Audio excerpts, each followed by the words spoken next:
Bonsoir, chers téléspectateurs. My name's Andrew Hussey, and I'm the Dean of the University of London Institute in Paris.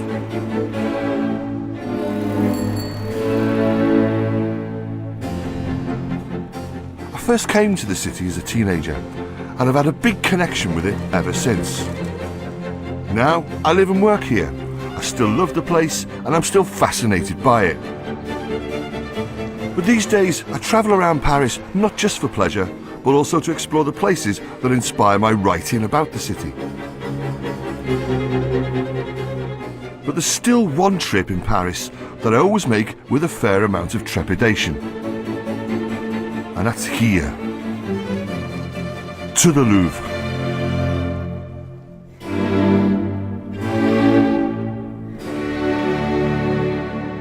As you can see, the Louvre is big, brooding and vast. And to be honest, I've always been quite intimidated by this most massive of museums. But in this film, I want to change the way that I, and maybe you, see it too. So I want you to come with me on a tour of this extraordinary institution and to do a little bit of time travelling in French history.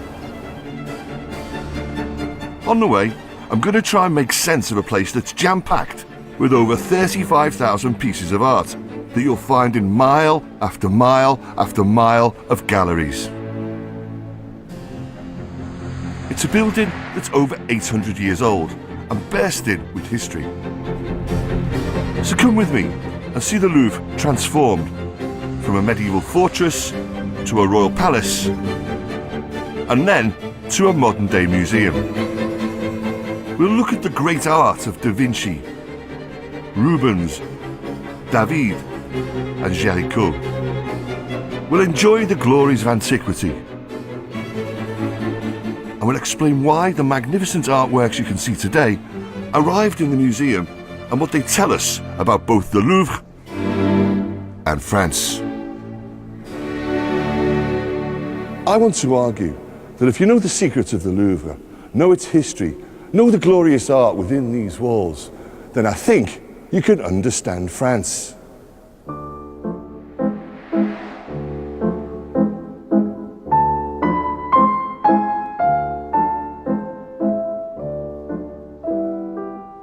The Louvre.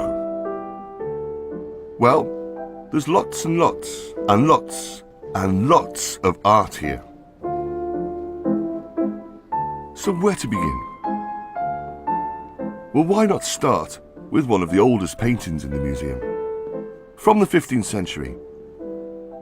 A work of art with a gruesome subject that will give us our first clue to the Louvre's long history. Look at this. This is a painting called La Crucifixion du Parlement de Paris. And there's a lot of interesting stuff going on here. Here in the foreground, for example, this bloke with his head in his hands, that's Saint Denis, who was one of the patron saints of Paris. Saint Denis was martyred in the 3rd century, beheaded on the high ground above the city, the present-day quartier of Montmartre. But his is not the only image of suffering. At the centre of the painting is Christ on the cross. On one side of him is the grieving Virgin Mother, comforted by Mary Magdalene. On the other, St. John the Evangelist. And this is art with a purpose. It was deliberately hung in the main chamber of the Parlement de Paris, a reminder to lawmakers to show due humility in the face of divine justice. But one other detail provides an insight into more earthly matters of bricks and mortar. This is the best approximation of what the Louvre would have looked like to medieval Parisians. What they saw was a fortress, a citadel of military power.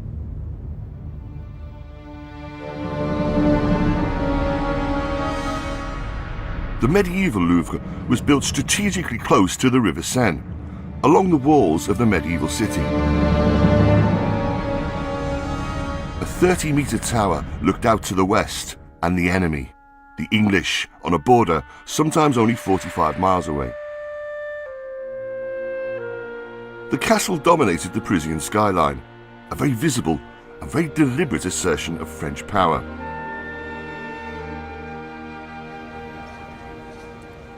On the outside of today's museum, there are a few clues to what lies underneath. The opening of a well and a cesspit. Below, there are the thick, strong walls and tall palisades that defended the Capetian and Valois kings of France from their enemies. This is the Louvre Entresol, the basement of the museum. And 30 years ago, excavations took place here which revealed these walls, which showed just how forbidding the Louvre was in its original medieval incarnation. Now, there's been a lot of debate over the meaning of the word Louvre, but I'm going to go with the old French term Louvre, which means fortress or stronghold, because I think that that pretty much sums up the place and its history.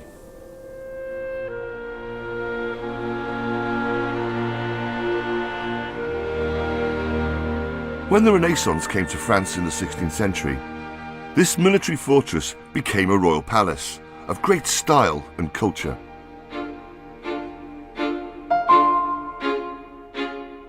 In the museum today is the portrait of the man who began this transformation. This is François Ier, King of France, and the first great builder of the Louvre.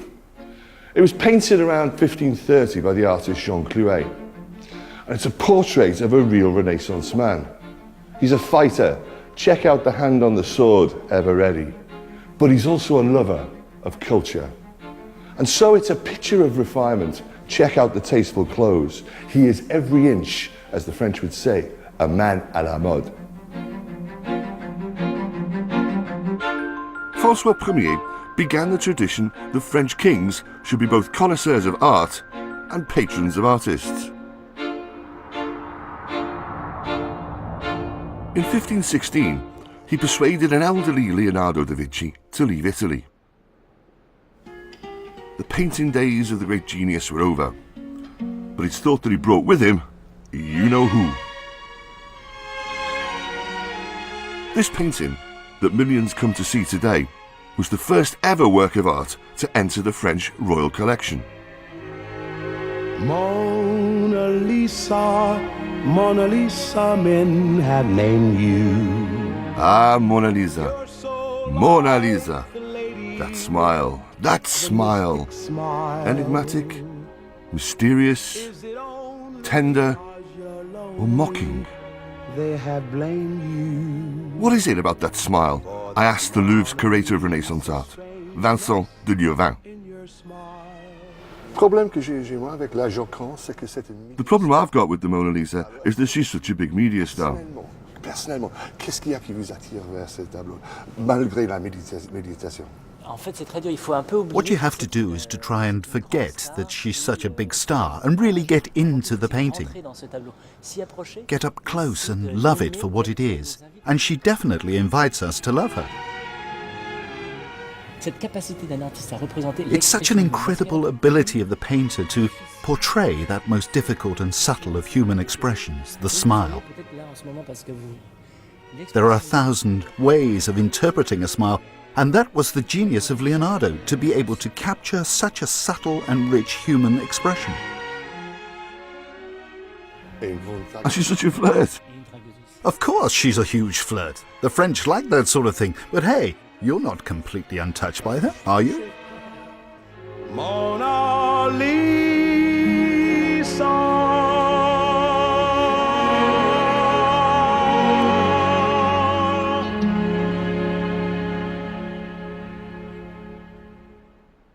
Now, what else is there left to say about this painting? Only that in the 16th century, La Joconde, as it's known in France, was something quite new in Western art. The idea of creating a sense of contact between the viewer and the subject had never been done before. Or the open posture with her hands turned towards us.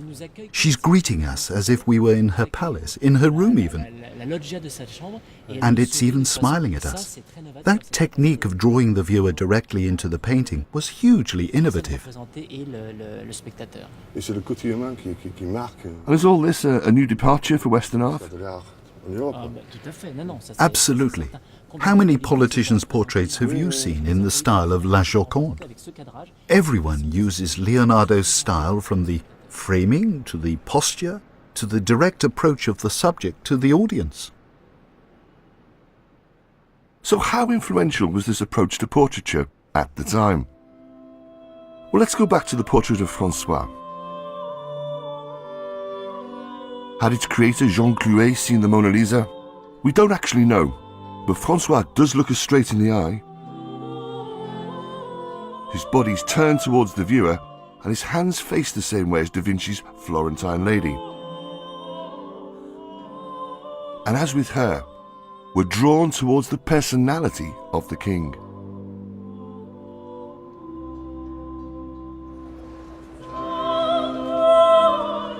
Francois was not only a patron of the arts, but a builder of palaces. He'd spent some time in Italy, and he wanted to emulate the style of the Renaissance palazzi. So, the medieval tower was pulled down, moats were filled in, and a courtyard built, the Cour Carrée, overlooked by this imposing and ornamented facade. And within, the king demanded a makeover of gloomy royal apartments. This is the Salle des Caryatides, and I think it's a place that best captures the spirit and feeling of the Renaissance Louvre. It's a vision of science and nature in harmony, and it signals the beginning of the French classical tradition. You can see its expression in the 4 sculptures by Jean Goujon, which give the room its name. These are the 4 Caryatides. They have a function as pillars, but they're also works of art in themselves. Beautifully sculptured forms. Every curve and fold capturing a fleshy allure. And they stand sentinel to an elegant stairway that reveals to us yet another treasure of the Louvre. If we look around here, we'll see images also sculpted by Jean Goujon, and they give us pointers to the man who commissioned this passageway between the 1st and 2nd floors of the palace. He and his mistress have a love of hunting. And here, look at this letter H. That's a royal monogram, a kind of graffiti tag chiselled in stone. And the H stands for Henri II, who succeeded Francois II. Both within and without, every ruler who wanted to use the Louvre as a symbol of their power would leave their mark in this way. So, the walls read like an alphabet designed for posterity.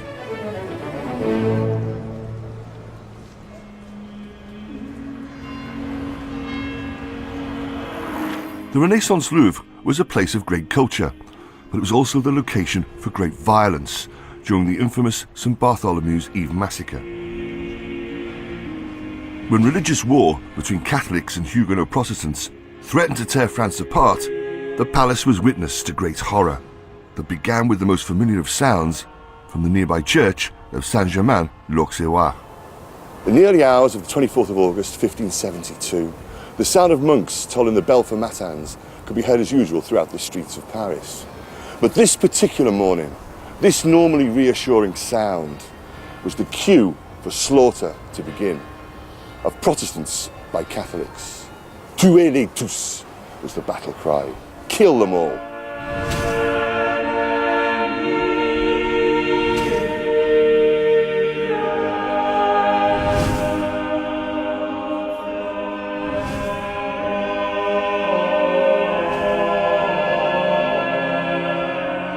Writer on the Louvre, Daniel Soulier, told me about the moment the very heart of power in France became a killing field.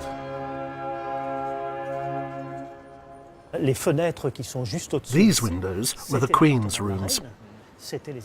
And so all the key decisions surrounding the St. Bartholomew massacre would have taken place just metres above where we're now sat.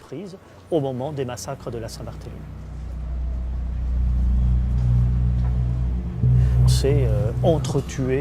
We know that many people were killed here in the courtyard of the Louvre.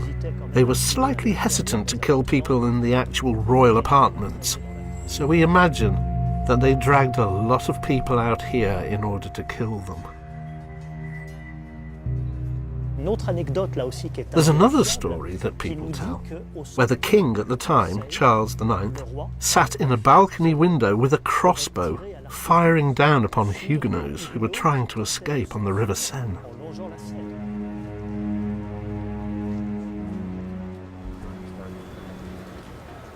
There was a survivor of this terrible day in the Louvre, a Huguenot prince of the blood, Henri of Navarre.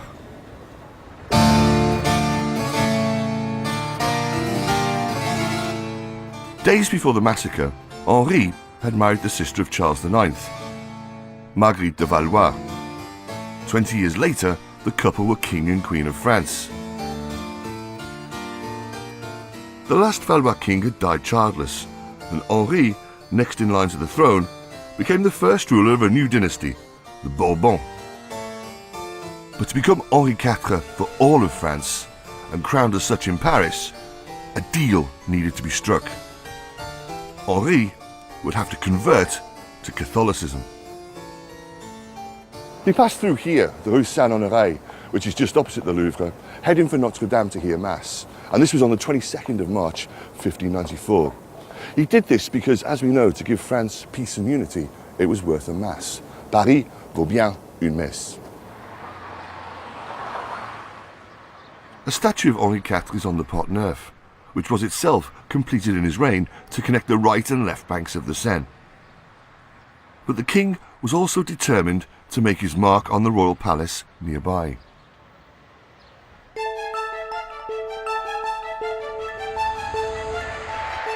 Henri wanted to link the Louvre to the recently built Palace of the Tuileries nearby. So to connect the two palaces, he ordered this built, the Grande Galerie. A name was now given to this grandiose vision of expansion, the Grand Dessein, the Great Plan. As you can see, it's all conceived on the grandest scale. It's half a mile from there to there, for example. And the idea was that this is a place of entertainment and magnificent spectacle. You could come here, for example, to watch the water pageants on the Seine. But it's also a mystical space, a sacred space. It's where Henri IV and the Bourbon kings who came after him literally believed that they had the divine touch. They believed, most importantly, that they could cure people of the disease of scrofula, which is a really nasty kind of tuberculosis of the neck. What would happen is that the king would receive people and say, the king touches you, God cures you. Either way, I hope it worked.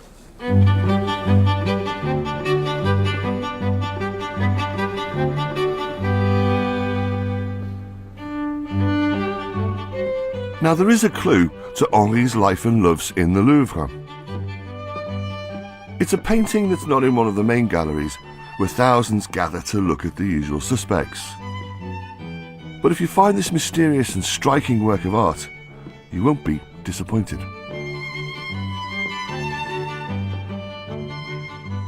This is Gabrielle d'Estrées and her sister. Gabrielle d'Estrées was the mistress of Henri IV, and as they say, every picture tells a story. Have a look at the gestures. Gabrielle's sister is holding her nipple between thumb and finger, to indicate that she's pregnant with the king's son, the future Duc de Vendôme. And Gabrielle's also holding a bejewelled band of gold. It's not worn on her finger to symbolise a marriage, but it's thought to be the king's coronation ring, a token of his love and his loyalty. The two women are sitting in a bath, perhaps filled with milk or wine, as was the aristocratic custom. Both are beautifully made up to show off their white alabaster faces. Women of the time actually would crush up the innards of swallows and mix them with lilies ground pearls and camphor, then smear the paste on their faces to get this ghostly look. This didn't seem to dampen the ardour of Henri, who couldn't resist Gabrielle. She bore him 3 other children before her sudden death in 1599. Henri's own life also came to an abrupt end. On the streets of Paris on the 14th of May 1610. One of his greatest achievements was to have guaranteed the religious liberties of Protestant Huguenots. But for such tolerance, he would never be forgiven by those who saw themselves as holy warriors for the true faith of Rome. The fun-loving Henry came to a gory and violent end. That was here on the Rue de la Ferronnerie. This was where a religious fanatic called Francois Ravillac pulled back the blinds of the carriage that the king was travelling in and plunged a long knife 3 times deep into his chest. The assassination of Henri left uncertainty over who would now rule France. Here's the story in paint of the woman who did. Here in the Louvre are 24 canvases devoted to the life of Marie de Medici, Henri's second wife. As regent, the Queen had many enemies. She needed to legitimise her grip on power. So she turned to the weapon of art and the greatest painter of the day, Peter Paul Rubens. I talked to curator Blaise Ducot about the biggest painting here showing the Queen's coronation. Here, the first big impression is one of a great movement over towards the main focus of the painting, which is, of course, Marie de Medici in the process of being crowned in the Saint-Denis Basilica, the day before the assassination of Henri IV. You can even see him in the background, but very much recognizable, watching the Queen, and in the process giving her the sense of legitimacy that without she wouldn't have been able to govern and rule as regent.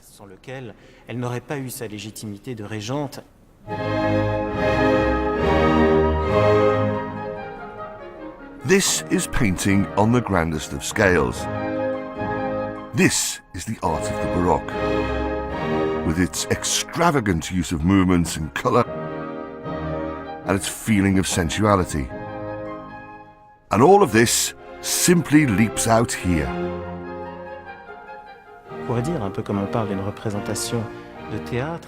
It's a piece of theatre in many senses, and you have to look at it that way. They're very theatrical paintings, very Baroque. And of course, Rubens was the great Baroque painter.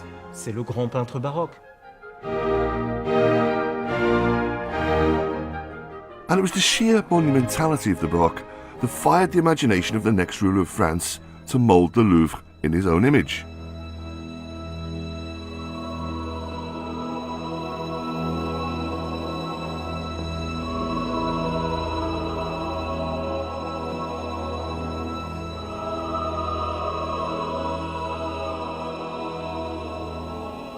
This is the famous portrait of Louis XIV by Hyacinthe Rigaud. He was the Sun King, the l'état c'est moi champion of bling. He was the Bourbon who brought new levels of pomp and grandeur to the Louvre. But to my mind, there's something over the top, even desperately camp about this painting. Have a look at the big hair, the shoes, the clothes, the rich, rich colours. All of it seems to be screaming luxury and power. But after all, that's what it was all about. During the early years of Louis's reign, the Louvre echoed to the sounds of thousands of labourers, masons and joiners working to create new facades, stuccos, elaborate carved ceilings and wood panelling. Work started on an opposing facade on the outside of the Cour Carrée.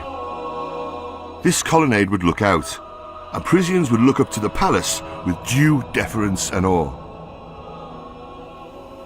Here, in the Cour Carrée, Louis completed the building work begun by his father.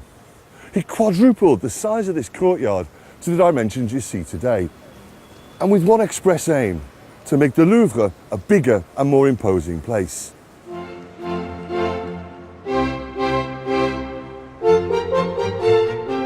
inside, a royal waiting room was built, the Rotonde d'Apollon, to wow impressionable visitors to the royal palace. Just off the Rotonde, a spectacular gallery was built, the Galerie d'Apollon, designed by the king's architect, Louis Le Vau. And I'm looking around because everything here has got a kind of mythical or allegorical meaning, and all of that is literally revolving around the king himself. And just look at this place. It's splendid, it's glittering with all this gold glory. It really is, you know, the personification of what it means to be the Sun King. Every image here reinforces the assertion that the king was godlike, the centre of the universe, looking down from high on a country where he, and he alone, had absolute power, with a rule over France that could never ever be questioned by mere mortals.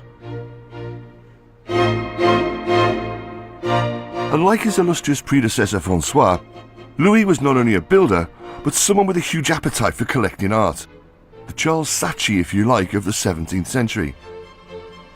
During his reign, the size of the royal collection expanded from 150 to exactly 2,376 paintings. He bought the best French art of his time, 32 Poussin, 11 Claude, 26 Lebrun, and 17 Mignard. And foreign masterpieces like this lovely but sombre painting, The Death of the Virgin, by Caravaggio. All now hang here in what was his Louvre.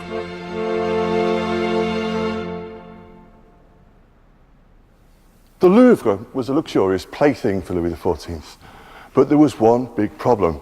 It was in Paris, and he hated Paris. But funnily enough, the Parisians also hated him. So what happened in 1670 was that Louis XIV left Paris for Versailles in a great big splendid royal huff, and he hardly ever set foot in the place again. But he didn't leave empty-handed. He took all of his artworks with him.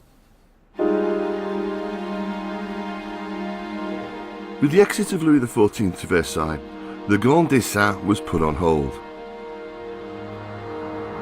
Much of the building work remained unfinished. The colonnade was left without a roof. Throughout the 18th century, the Louvre had a much more ramshackle feel to it, and it echoed to a more plebeian cacophony of sounds and voices. The Grande Galerie changed from being the preserve of royals and aristocrats and became instead the centre for artistic hustling in Paris. This is where you'd find engravers hard at work, furniture makers, makers of the very finest hats. It was a place of great energy, bustle and commerce. But the most important thing that happened here was that by royal warrant, artists were allowed to come and live here, and they copied paintings. And then they made their own art. And this was the moment when the Louvre properly became a centre for cultural exchange in the endless carnival of Parisian life.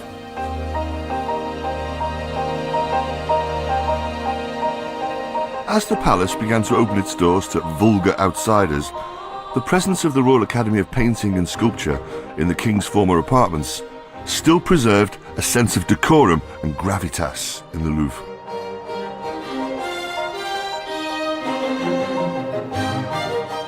First in the Grande Galerie, then here in the Salle Carrée, the Academy held an annual, then biennial exhibition.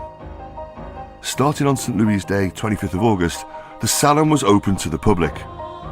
The idea of showing art to all who wished to come was novel and proved fantastically popular. Events at the salon was something to be argued about in another institution, forever dear to all Parisians. This was the first ever coffee house in Paris, opening to customers in 1686. From the word go, the Café Procope attracted intellectuals. In the 18th century, the great philosophe of the Enlightenment came here. And amongst them was someone very important to our story. Behind me here, this is Denis Diderot. Now, Diderot wrote penetrating critiques of the salon, and in doing so, he effectively invented art criticism. and he threw down a challenge to artists with an ambition to impress him at the Salon. First of all, move me, surprise me, rend my heart, make me tremble, weep, shudder, outrage me, and delight my eyes afterwards, if you can.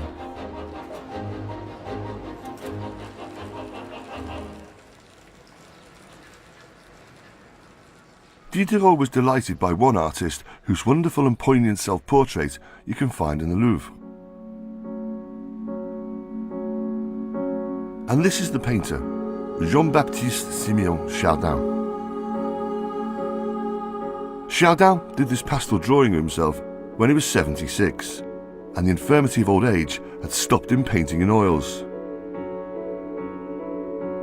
In his still lives, Chardin was painting on a much smaller scale than a Rubens. And the canvases of Chardin have an apparent simplicity about them.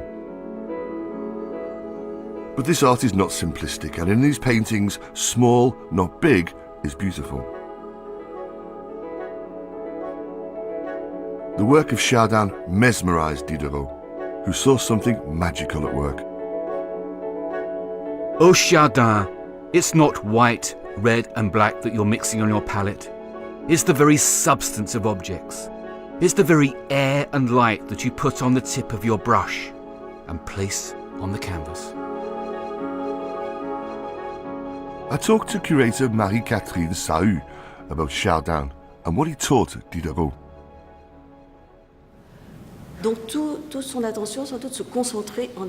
All Chardin's efforts went into the magic of turning the inanimate everyday objects into beautiful artwork. And for Diderot, I think, it was all about entering into the paintings and the mindset of Chardin and trying to find out what it was that made it so magical. The word magic is in fact used a number of times by Diderot, and Chardin taught him to go right up to a painting. That when you get up close to a painting, it ceases to have any significant meaning. It becomes just streaks of paint. And then, gradually, as you move away from it, everything slowly creeps into focus.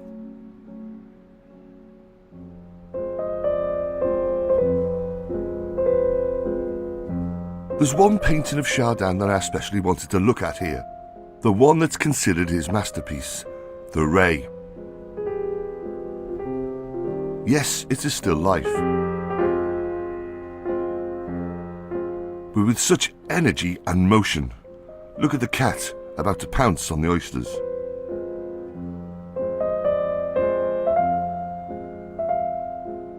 But what really draws the eye is the eviscerated form of the ray fish.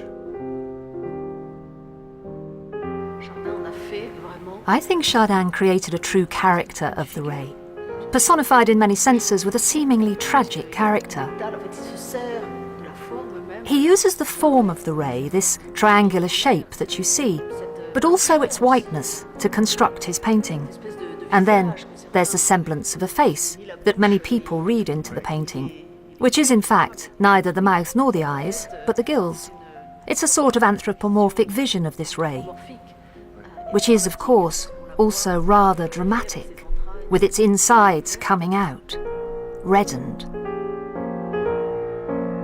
Whatever genius we now recognise in the still lives of Chardin, this style of art was seen by the Academy as inferior to the more high-minded genre of history painting.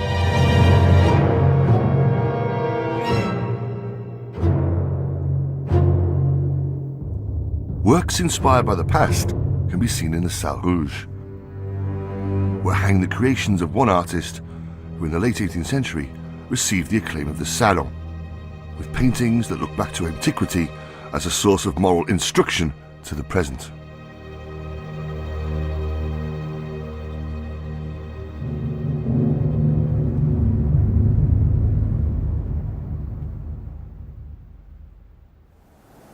This is the self-portrait of the artist who features in the next part of our story. It's Jacques-Louis David, and it captures him at a bad moment in his life when he was in prison during the French Revolution. But the curious thing is the expression on his face. Is he angry? Is he frightened? Or is this the self-regard of the tormented artist? He was certainly vain enough, but we're getting ahead of ourselves. In 1784, David painted this, the Oath of the HR, and he did it for the man who'd given him a studio and lodgings in the Louvre, Louis XVI.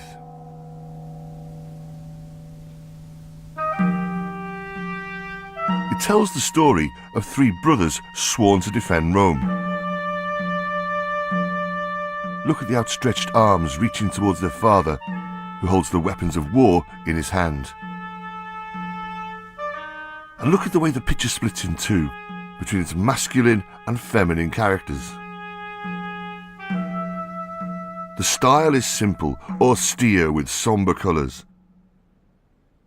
The painting took the Salon of 1785 by storm, hailed as an instant masterpiece of neoclassical art. But what meaning did it have for the monarch who paid for it and for others who saw it? Everyone agreed it was a patriotic painting, but was there something more subversive going on here, addressed to those now seeing themselves as citizens? Because this was a painting whose message would change during a turbulent decade of French history. Just under 10 years after David had painted the Oath of Horatii, his patron the king was dead. He was sent to the guillotine here at Place de la Concorde, and this was the most shocking moment yet in the drama of the revolution that had begun with the storming of the Bastille. On a windy morning, on January 21st, 1793, Louis XVI mounted the scaffold, watched by thousands. There was a roll of drums, and then the 12-inch blade fell. As was the custom, the severed head, dripping with blood, was held aloft for display to the citizens of the First French Republic. And so began the terror, when 18,000 men and women were sent to the guillotine. And David, now an elected deputy to the National Convention, was up to his neck in it. David voted for the killing of the king and eagerly signed arrest warrants so that others could go to their deaths. When Robespierre's great rival Danton went to his death, David was there, shouting out mockingly, "Le voilà le scélérat, c'est ce scélérat-là qui est le grand juge. Here, look at the criminal who thinks he's the big judge." David became Robespierre's cultural commissar. He demanded that artists be at the service of the people, the meaning of their art appropriated for the revolution. And David included his own art in this command.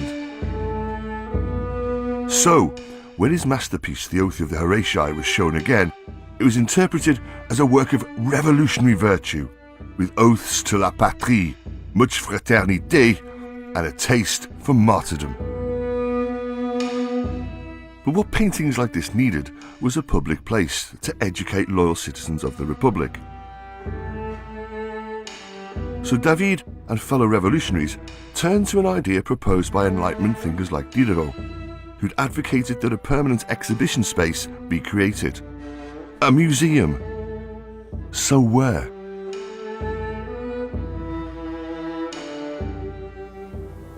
On the 10th of August 1793, exactly 12 months after the fall of the Ancien Régime, the Louvre was declared Musée de la Nation, the People's Museum. And the ceremony took place here in the Grande Galerie. What actually happened was that all art in France was nationalised, all art, in fact, in the territories that France also had its eye on. So what happened really was that from the royal collection in Versailles, from churches, from aristocrats, from exiles, all art now belonged to the people, la grande patrie. This was brutal and necessary, argued the likes of David and his fellow revolutionaries. But what was really happening was a seismic shift in European history. This was the moment when art ceased to be the preserve of the rich and the wealthy and was really at the service of the people.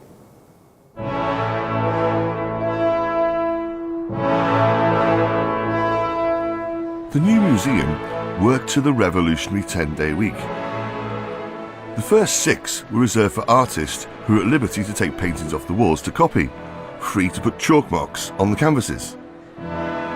Then the Louvre was open 3 days to the public, with a last day for cleaning and repairs.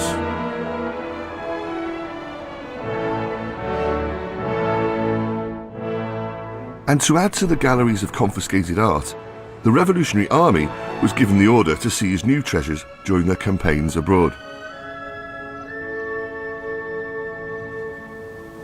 On the 27th of July 1798, on the anniversary of the fall of Robespierre, an extraordinary procession of revolutionary booty from Italy made its way across Paris. And it ended up here, on the Champ de Mars. There were 80 wagons stuffed to the gills with books, manuscripts, rare plants and exotic animals. And there were also paintings from church and aristocratic collections, including Titian and Raphael, whose ultimate destination was the Louvre. On a banner proclaimed the slogan of the day, Ils sont enfin sur un terre libre. At last, they're in a free country.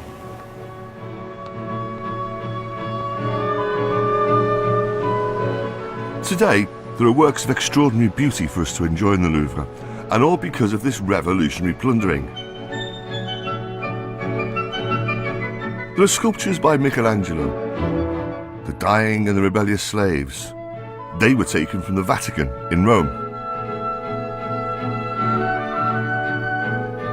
And from the Benedictine monastery of San Giorgio Maggiore in Venice was seized this vast canvas, the wedding feast at Cana by Veronese. Its life-size figures have been dominating the refectory for over 200 years. The painting was so big it had to be cut into two to make the journey by mule across the Alps.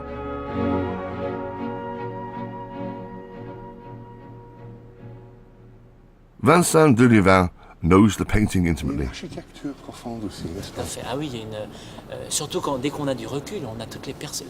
When we take a step back and get a sense of the perspective, there are the columns reaching out at the back which give it amplitude. And of course there's the colour, the greens, the blues and the reds, all bouncing off and complementing each other. It's extraordinary.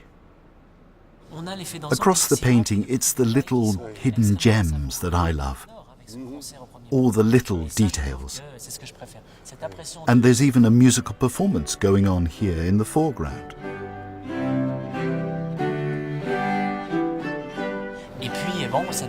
And there's a woman over here that's looking straight at us, as if flirting with us, next to the one picking her teeth. All of these amusing little bits and pieces. Even the slightly sterner men. You can see this chap over here who's holding himself very distant and severe. Those that look like they're about to fall asleep because of the alcohol. It's such a vibrant painting, almost noisy, if you will. But in the end, what I find extraordinary is the figure smack bang in the middle of the painting. This is the haloed figure of Jesus Christ, with the Virgin Mary by his side, staring into space, oblivious to the revelry around him.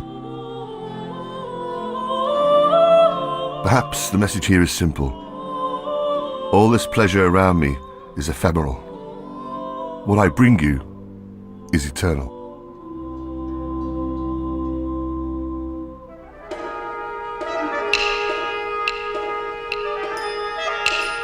By 1798, when this booty reached Paris, the revolutionary ardour of David, indeed of France, had cooled. After the fall of Robespierre, David was arrested and put in prison where this self-portrait was painted. So perhaps this gaze shows a certain scepticism and distaste for the rough old trade of politics. But if David was anything, he was a survivor. And on his release, the painter was ready to ride the next wave of history. Time to offer his talents to the next strong man of France.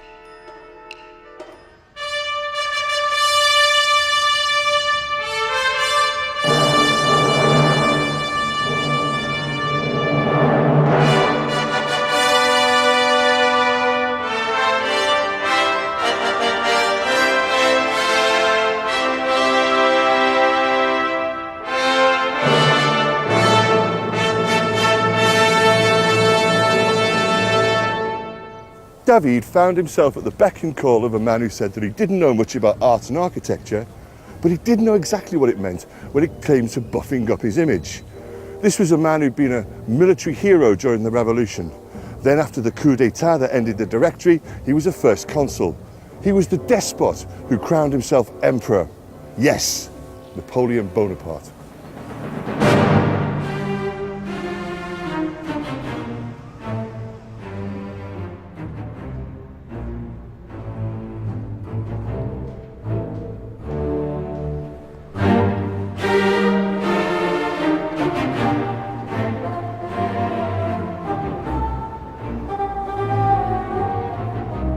If you visit Napoleon's tomb here at Les Invalides in Paris, you can see enshrined in marble evidence that the Louvre was important to Napoleon.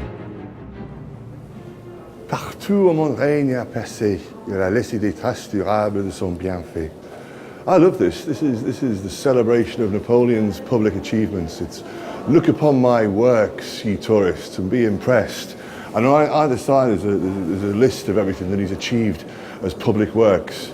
And in the centre of it, there's les travaux du Louvre, the Louvre.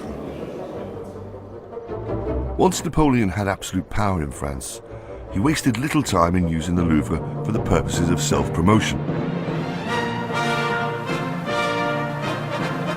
The dictator ordered that the Revolutionary Museum now be called the Musée Napoléon.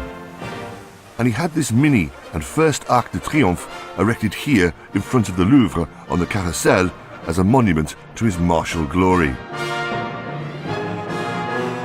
On top were beautiful bronze statues of horses plundered from St. Mark's Square in Venice. Friezes celebrated Napoleon's many military campaigns. And there's this inscription dedicated to the Austrian campaign and the decisive French victory at the Battle of Austerlitz. Napoleon put his imprint on walls and ceilings with the letter N and his chosen images of bees and eagles.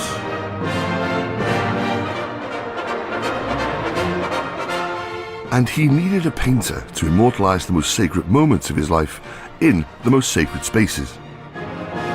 On 18th of December 1803, a proclamation declared, "Nous avons nommé Monsieur David notre premier peintre."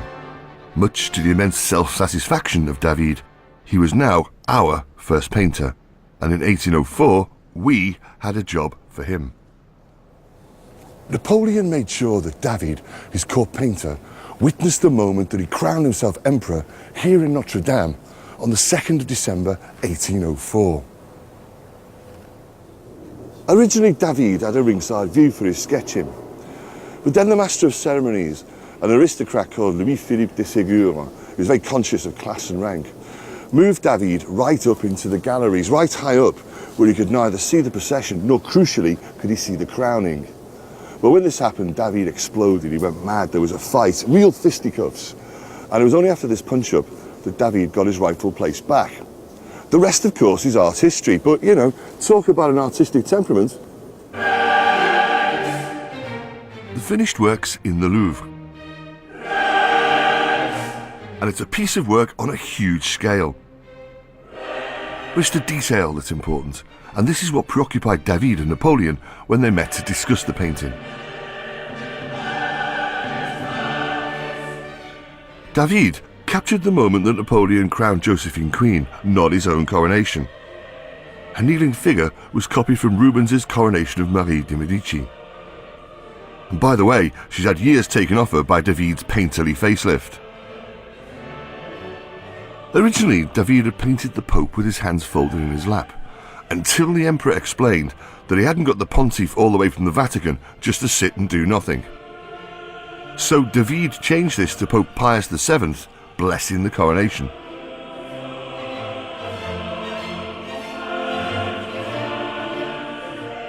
And there's mischief here too. Look at the wily survivor Talleyrand and his turned-up nose. This is the man that Bonaparte famously called a piece of shit in a silk stocking. The female figure on the balcony, that's Napoleon's mother, who couldn't stand Josephine and actually wasn't there on the big day. But on instruction, David put her in the picture anyway. And there, of course, sketchbook in hand, is the great artist himself. Despite the success of this painting, There was a prickly relationship between David and the courtiers around the emperor. This picture was meant to be the first of 4 celebrating the coronation, but the project was never completed after squabbles about money.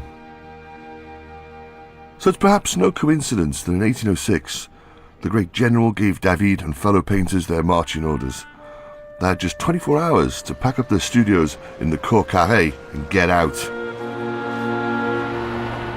And when Napoleon married for the second time in 1810, David wasn't asked to record the ceremony when it took place in the Louvre.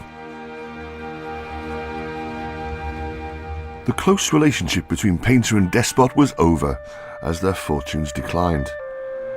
David to new rivals with new ideas about art, Napoleon to the hubris that led to his fall from power and the return of the Bourbon monarchy. The rule of Napoleon was ended in 1815 with the Battle of Waterloo, and the restoration of the Bourbon dynasty was secured. The Louvre was renamed Le Musée Royal, and all of the visual propaganda changed too. Out went the Napoleonic N and the bees and the eagles that had been his symbol, and in came the image of the lily and the monogram LL for Louis XVIII. And there was other interesting stuff. If you look up here, you can see that this is the face of Napoleon. What happened was that the new king had a wig placed on Bonaparte's head, transforming him into the image of his illustrious forebear, Louis XIV.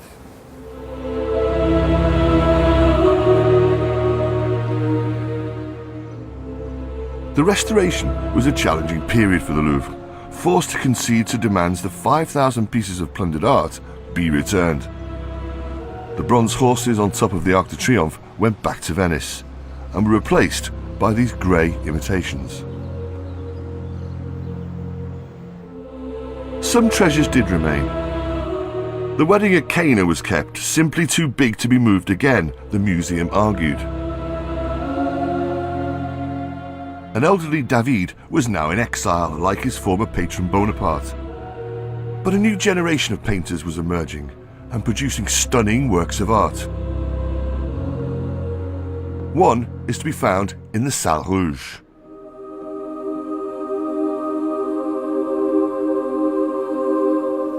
This painting, Le Radeau de la Méduse, the Raft of the Medusa, by Géricault, is one of the great treasures of the Louvre. It was the talk of the Salon when it was first exhibited in 1819, and it was very quickly acquired by the then director of the Louvre, the Comte de Folbaum. I think it's an extraordinarily complex painting. It's realistic, but it's not quite real. You've got these human bodies constructed as a kind of pyramid. It's very romantic. It's about human suffering, but also about the impossibility of hope. But what you really feel is that you're in the painting, you're in that pyramid of human suffering. And you can see the kind of forensic nature of Géricault's work. He was the kind of man who spent hours in mortuaries and hospitals sketching out dead bodies, and he wasn't even afraid to take home the limbs to work out the tricky bits. And that's what makes this painting so stark, so powerful.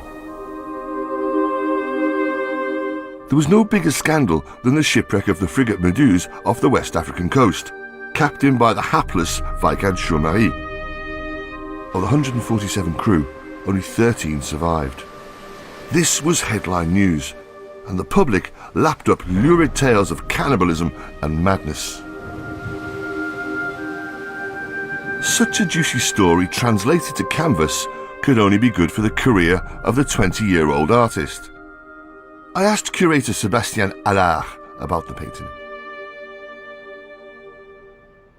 It was, and has been taken as a form of allegory, since Géricault is depicting a ship that was wrecked as a direct result of the incompetence of its captain.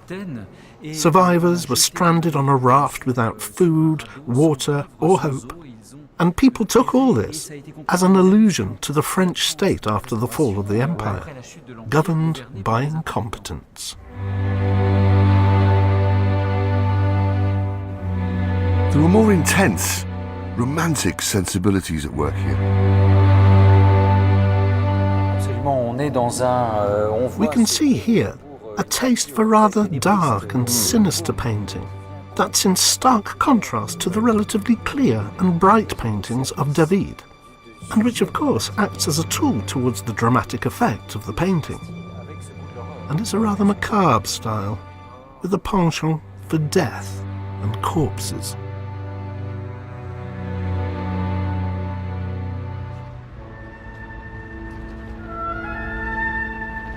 As well as bringing the best of contemporary art into the Louvre, these decades of the restoration saw the arrival from Egypt of mysterious and magical objects that were old yet very new.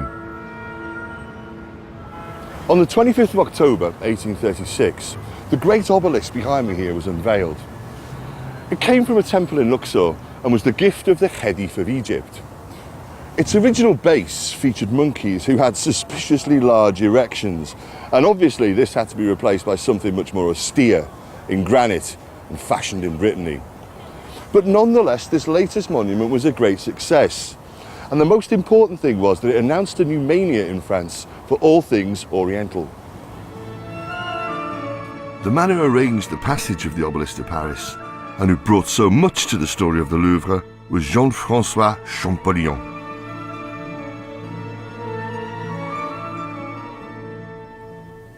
Now, Champollion worked here in the Louvre, and he established the superb and stunning collection that we see here today. But not only that, Champollion was the first person to decipher hieroglyphics, and in doing so, he invented the science of Egyptology. Inspired by Napoleon's Egyptian campaigns, Champollion devoted his life to understanding this ancient culture. By the age of 16, he knew a dozen ancient languages, and with this extraordinary facility, he began the long task of deciphering hieroglyphs. In 1824, in the Précis du système hiéroglyphique, Champollion revealed that he had cracked these hidden codes. By this time, Champollion had persuaded the king to buy 3 private collections for the Louvre, and these were housed in a dedicated Musée Égyptien. When it opened, Champollion wrote an open letter to visitors, saying, "I'm thrilled just thinking about what I have to show you." And he was dead right to be thrilled. Along with statues of Egyptian pharaohs, there were religious artifacts and everyday objects. Today, we take these for granted, but in 1826, this was the shock of the new.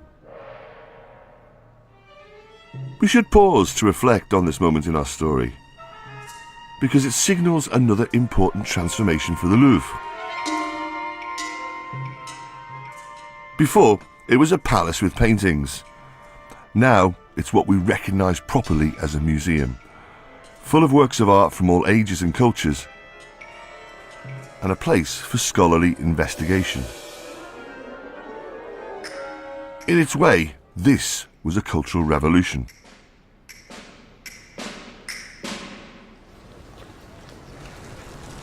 And speaking of revolution, what had happened to the French taste for it?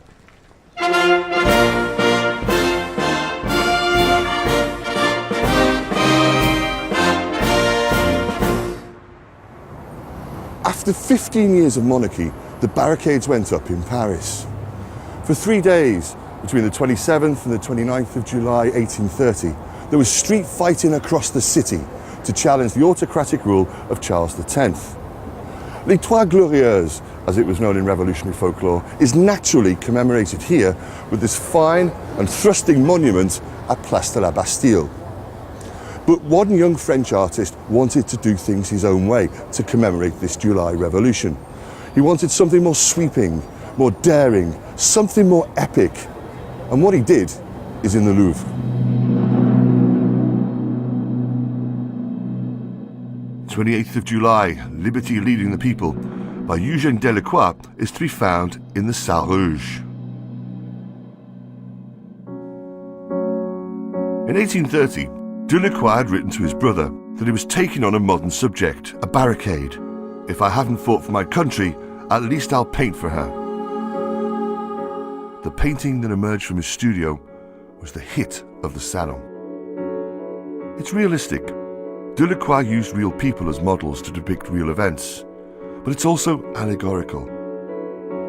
There's bare-breasted Marianne, bayoneted musket in one hand, the tricolour flag of the Republic in the other, the personification of liberty and revolution. This Republican Amazon leads young and old and all classes to the barricades. Here the top-hatted figure of some means, and here the pistol-packing student. At their feet, the dead, a royalist National Guardsman, and this semi-naked figure, surely copied from Géricault's Raft of the Medusa that Delacroix knew so well. And it all takes place against the smoking backdrop of Paris, the Republican flag hanging from Notre Dame in the distance.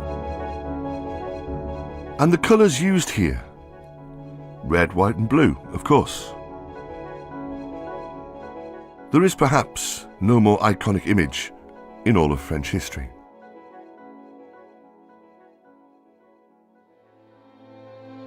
And it didn't take long for the street-fighting men and women commemorated by Delacroix to be at it again.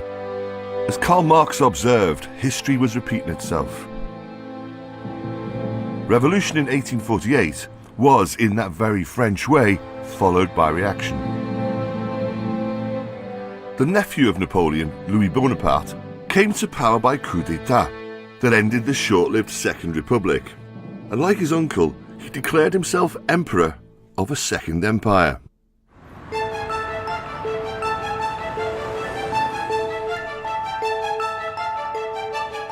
At the heart of this empire would be a city of grands boulevards and buildings built by Baron Haussmann. And the Louvre was to become the symbol of a modernised Paris. In 1852, a new Louvre project was announced that would complete the Grand Dessin by connecting both sides of the Louvre to the Palace of the Tuileries.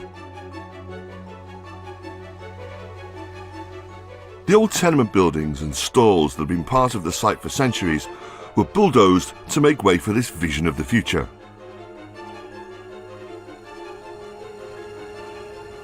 The Louvre was once more to be a focus for political power. The emperor would rule from here. It would be the site of government, with bureaucrats in the new wings working away for France. And it would be a symbol of French cultural power, with its magnificent museum. The sheer ambition of this project was explained to me by Daniel Soulier. We say in France that Napoleon really gave the full packet. It was a full-on imperial project. He threw limitless money, limitless people and limitless resources at it. The emperor had a hand in everything that happened in the Louvre, so all possibilities were open. He ordered that where the little town had sprung up here behind us, the Richelieu wing should be built, and the Denon wing on the other side over here. With these two new wings, he was able to enclose this space and create a courtyard of vast proportions right at the centre of the building.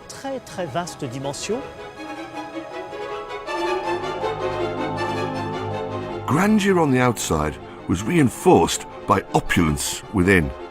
Again, no expense was spared. Just look at all this luxury. The walls, the fittings, the carpets and the furniture. What does it remind you of? Yes, Louis XIV, and that was deliberate. This Second Empire style was a self-conscious and some said vulgar way of aping the Sun King. But Louis Bonaparte wanted everybody to know that his Louvre was as much a glittering reflection of his imperial eminence as any in the past. But the destruction of the old Louvre was mourned by one poet and critic. Charles Baudelaire was a regular visitor to the museum. It was a warm and comfortable place to meet his mother. He once took a 5-franc whore to look at the ancient statues. She professed to be scandalised by their nudity.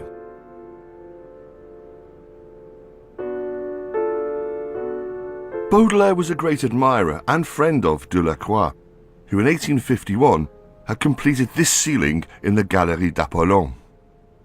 They were romantic soul brothers. Of the painter he wrote, Delacroix was passionately in love with passion, but coldly determined to express passion as clearly as possible. But while Baudelaire loved the art inside the Louvre with passion, he hated what had happened outside. In 1857, a collection of his poems was published, The Flowers of Evil. In it there's one poem, The Swan, which captures his melancholy over what had been lost here and elsewhere in Paris. The rickety tenements, the market stalls, and the poor in pocket but rich in heart. Paris change, mais rien dans ma mélancolie n'a bougé. Palais Neuf. Paris changes, but in my melancholy nothing has moved. New palaces, blocks, scaffoldings, old neighbourhoods, everything for me is allegory, and my dear memories are heavier than stone. And so outside the Louvre, an image gives me pause. I think of my great swan, his gestures pained and mad, like other exiles, both ridiculous and sublime, gnawed by his endless longing. Et rangé d'un désir sans trêve.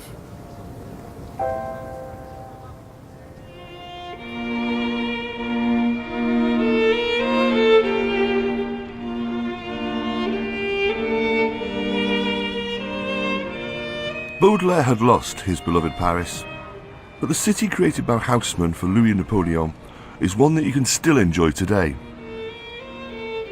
And I, for one, never failed to be impressed by its scale, its straight lines and symmetry. But it wouldn't take long for the emperor to lose the capital, and with it his Louvre.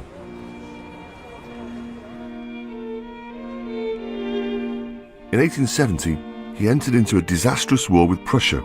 France was occupied and Paris put under siege. After military defeat, Louis Bonaparte left the Louvre for the last time and went into exile. In Paris, barricades went up for one final time as a commune was declared. The communards took control of the city in the spring of 1871. At first, it was all done in a traditionally festive mood, en fête. On the 16th of May, the communards knocked down the mock Roman column here on the Place Vendôme that had been erected as yet another tribute to Napoleon's military exploits. Then, round midnight, the revolutionary fiesta moved on. Around 300 communards broke into the cellars of the Grand Hôtel du Louvre, where they helped themselves to the finest wines and smoked the most expensive and hugest cigars that they could find.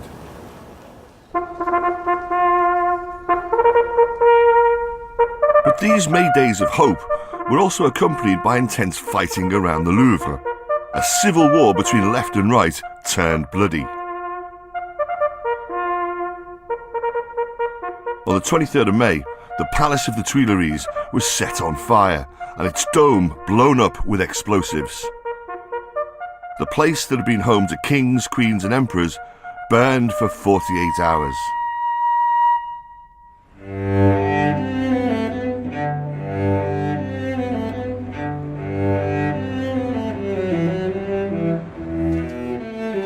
The destruction of the Tuileries left a gaping hole that created this skyline with its clear views all the way to the Arc de Triomphe. As for the Louvre, I think that this was a defining moment. The residence of royals and emperors, the Tuileries, had always been the symbol of autocratic rule to Parisians. Yet the Louvre was by now a different place in the eyes of the people, so it was spared the torch. Perhaps the presence of publicly available art guaranteed its survival. Why destroy the People's Museum? That would be vandalism. And by the time a Third Republic was established in the 1870s, there was much more to be enjoyed in the museum. There were wonderful new paintings donated by benefactors like the generous Duc de Lacaze. One of these is the Club Foot, by Giuseppe di Ribera, a 17th century portrait of disability. The boy smiles and reveals his broken teeth. He looks us straight in the eye. He wants something. So look at his hand, holding a piece of paper, a begging letter. For the love of God, give me arms, it reads. And visitors could marvel at this fabulous marble statue, the Winged Victory of Samothrace, which had arrived from an excavation in the Aegean. Over 2,000 years old, it's a depiction of the Greek goddess Nike, thought to be celebrating a naval battle.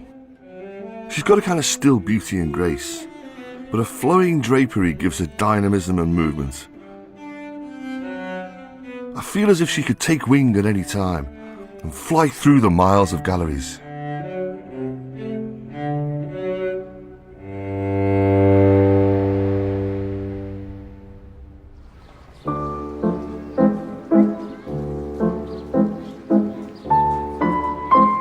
The Louvre was now established as a democratic space open and free to the public 6 days a week.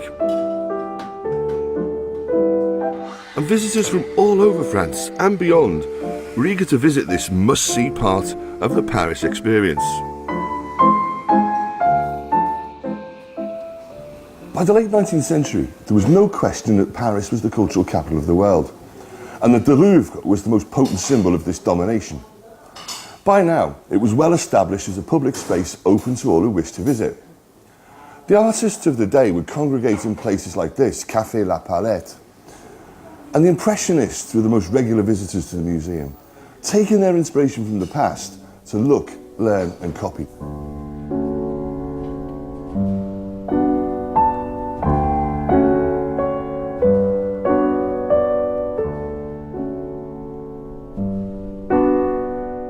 Here in the Louvre is a pastoral drawing by Degas, La Sortie du Bain. Here's a Monet.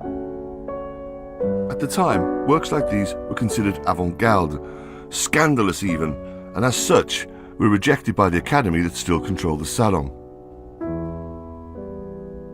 So these painters were forced to exhibit in a Salon des Refusés.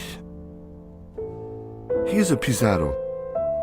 He once said to Cézanne that he'd be glad to see the Louvre burned down. But Cézanne himself valued the museum. He wrote to a friend, "Keep the best company, spend your days at the Louvre," which is just what he did. Cézanne loved to contemplate the work of Chardin, his visual language, his depiction of nature, the simplicity of his composition. And all of this he put into his own work.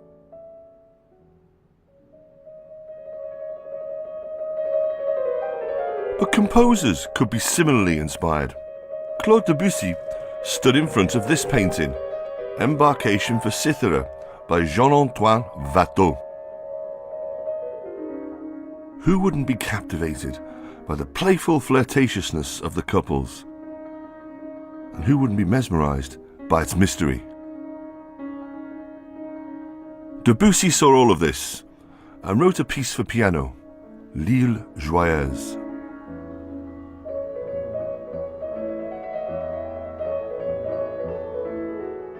And writers too enjoyed the museum, not only as a place of culture, but also as somewhere to meet friends, and even sometimes to meet lovers.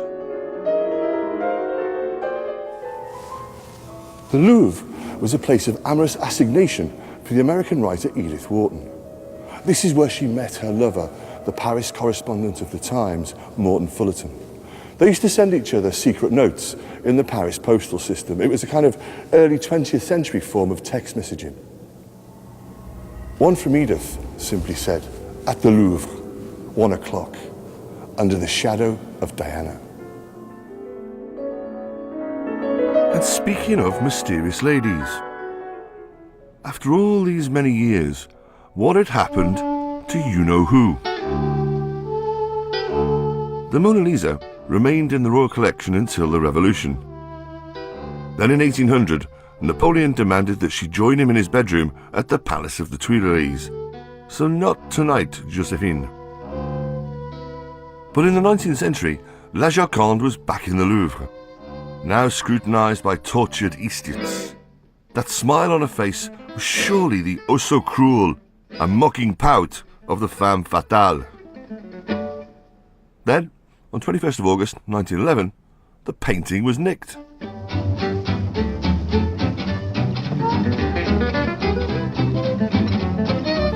The heist was both daft and daring. What actually happened was that a young Italian workman, a painter and decorator called Vincenzo Perugia, just walked out of the building with the Mona Lisa under his coat, presumably whistling a cheery aria as Italian workmen are wont to do. He took it back to Mamma Italia. Pandemonium broke out. The museum was closed for a week, the director was sacked, and 2 new guard dogs were appointed, Jacques and Milord. The whole of Paris had a right good laugh at the expense of a red-faced Louvre. New lyrics were set to favourite melodies which satirised the cheeky abduction, and these were sung in music halls and cabaret clubs across the city. One dirty ditty found the Mona Lisa in a place of ill repute. Mon poteau, embrasse-moi, je suis pas bagueule, mais je m'ennuyais beaucoup dans ces palais.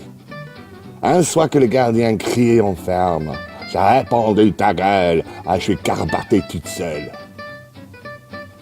Which roughly translates as, hey mate, give us a kiss, I'm not fussy, but I was so bored in that palace. So one night when the guard cried closing time, I just said, fuck you mate, and scarpered.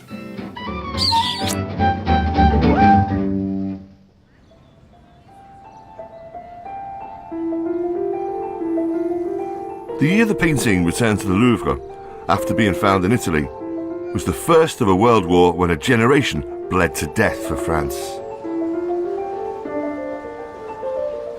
Then in 1940, a second war erupted, bringing humiliation and occupation. And after that, there was the loss of empire. So after all of this, how to project the prestige of France in diminished times? Why, with art of course, and the Louvre had a role to play in a piece of cultural diplomacy. In 1962, General de Gaulle decreed that the Mona Lisa should visit the USA. So La Joconde left Le Havre on the luxury transatlantic liner SS France in a first-class cabin cocooned in a waterproof container that would float if the boat sank. On her arrival in New York, she was received by President Kennedy like a head of state, before doing her duty for France and becoming a massive hit with the American public. Monsieur Marot, I know that the last time the Mona Lisa was exhibited outside Paris, in Florence, a crowd of 30,000 people packed the gallery on a single day, while large crowds outside smashed the windows. I can assure you that if our own reception is more orderly, though perhaps is noisy, it contains no less enthusiasm or gratitude. By the 1960s, and despite the treasures within, the Louvre was showing its age. It was stuck in the past. So perhaps that's why new wave film director Jean-Luc Godard decided to shoot a sequence for his 1964 film Bon Départ there, to show his heroine Odile and would-be criminals Arthur and France attempting to beat the world record for running through the museum. Obviously, they're up for a bit of fun in the stuffy museum. But I also think this is an artful piece of satire by Godard, a quick critique of the French cultural establishment.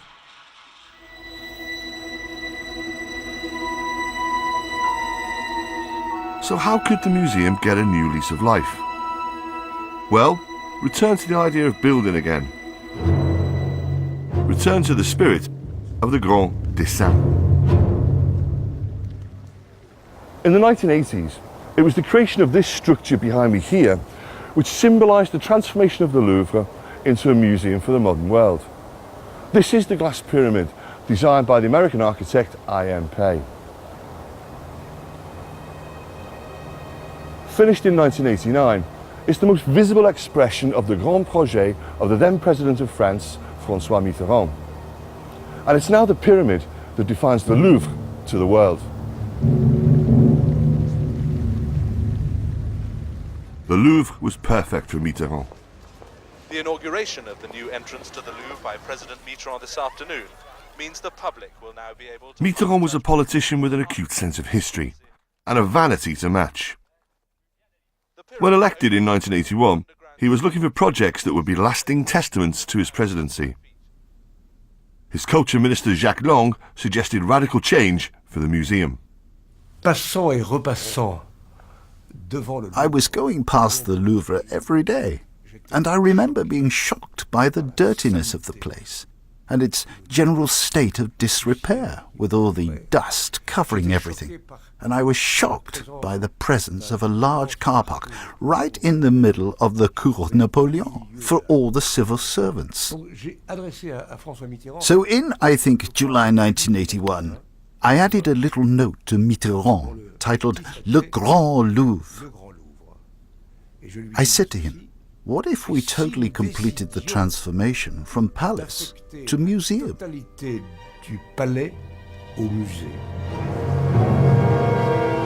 If all things Egyptian were the shock of the new in a previous century, plans for a pyramid structure reflecting the ambitions of Mitterrand as a modern-day pharaoh created a storm. Le Monde's critic accused the government of turning the courtyard of the Louvre into an annex of Disneyland. Oh la la, quelle horreur!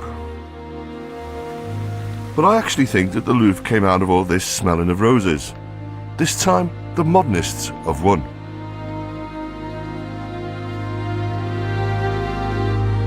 When I look at the pyramid, I feel like I'm looking at a great work of modern art in steel and glass. Still, I'm curious to know what the Louvre's great pioneering Egyptologist, Champollion, might have made of this tribute to an ancient culture. And what strikes me in a city of most meaningful monuments is that this says we are a modern country. We are go ahead.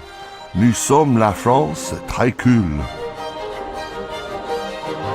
But it's not only the outside that impresses. The pyramid illuminates a huge reception area underground. And new areas of the Louvre have been opened up to the shining light of culture, including the new Richelieu galleries in the East Wing, formerly occupied by the men from the Ministry of Finance. The palace would now be all museum.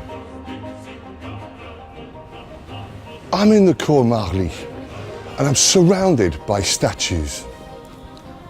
This courtyard area used to be open to the elements, but now it's all glassed over, letting the light of the Parisian skies flood in.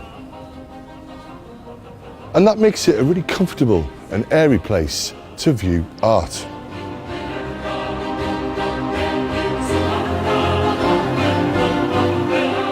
Visit today and you understand that the Grand Louvre project has been a runaway success.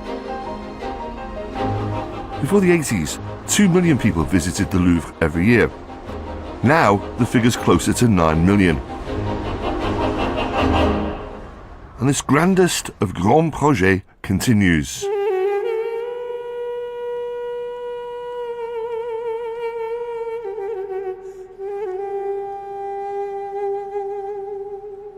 In September 2012, a new gallery opened to house the riches of the museum's collection of Islamic art. Here are 3,000 works in 3,000 square feet of exhibition space. All housed in the most radical piece of architecture to grace the museum since the pyramid. There's a wonderful elusiveness to the Islamic gallery's roof and ceiling. Is it a golden veil, undulating sand dunes, or perhaps even a flying carpet? Under this covering there are great treasures. With Islamic strictures against representations of the human form, everyday objects become art. A candlestick adorned with ducks, a perfume burner in the shape of a cat, both from 11th century Khorasan in Central Asia. And these calligraphic delights with their messages from the past. A lamp that shines the wisdom of Islam. A 9th century vase with a love letter written on its side. And a plate from Samarkand with an inscription which reads, "At first, magnanimity has a bitter taste, but in the end, it feels as sweet as honey."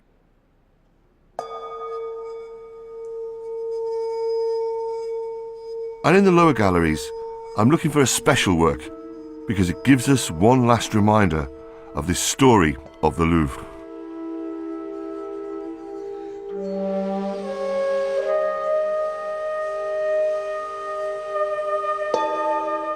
And here it is, the Baptistère de Saint-Louis, a masterpiece in brass, inlaid with gold and silver. It was made in Syria in the 14th century, the work of Muhammad ibn al-Zayn. It's beautiful in its detail.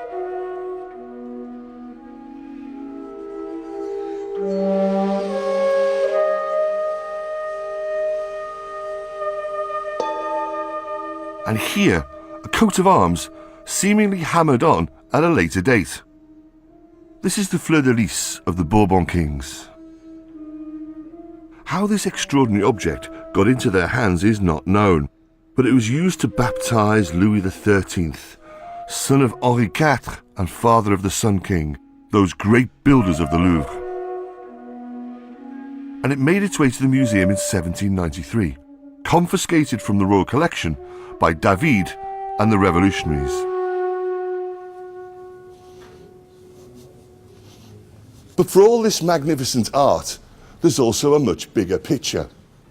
This shows that the museum is sensitive and aware, building a bridge between France and the Muslim world.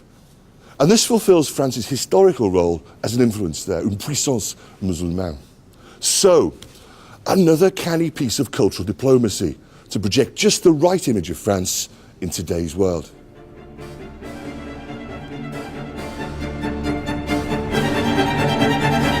But let's end where we started, with the word, with the medieval word Louvre, meaning stronghold. Because when I began this journey, the Louvre did feel very much like a cultural fortress.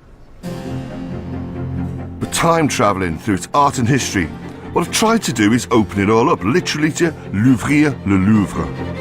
And in the process, I've come to realise that there's another word which sums the place up much, much better. And this is a very French one, very Gallic. La gloire. Now this is a word which is a little bit difficult to translate into English, but what it's about is power, splendour and beauty.